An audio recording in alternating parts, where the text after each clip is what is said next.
Koreyani ko'chalarida yo'qolib qolgan va adashib qolgan bolachalar haqida juda ham ko'p yangiliklarda chiqyapti va даже koreyskiy kinolarda ham shu haqida juda ham ko'p gapirishyapti. Shunga men 19 oylik bolam uchun bo'yniga sipochka oldim. Bu sipochkani tumorida orqasida o'zini ismi bilan mening va karis qaynonamning telefon raqamini ham yozdirib qo'yganmiz.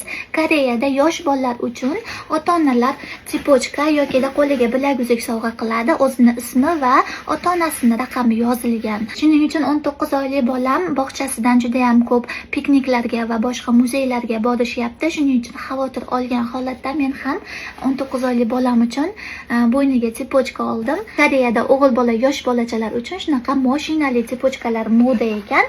Qiz bolalar uchun yurakli yoki gulli sipochkalar moda ekan. Shuning uchun men ham sovg'a uchun yosh bolachalarni mashinali sipochkani oldim. Buni orqasida o'zini ismi bilan meni raqamim va qaynonamning raqamini qoldirganmiz.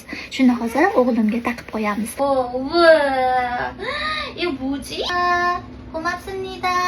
엄마 사랑해요. 엄마 사랑해요. Birinchi marta taqqanligi uchun shunaqa kumushli sipochka olib berdim. Ataga 1 million so'm turadi xolos, qimmat emas. Nima deb o'ylaysizlar? Yosh bolachalarga shunaqa ota-onasining telefon raqami yozilgan va ismi yozilgan sipochka bilaguzuk taqib qo'yish to'g'rimi yo noto'g'rimi? Kommentariyada yozib qoldiring.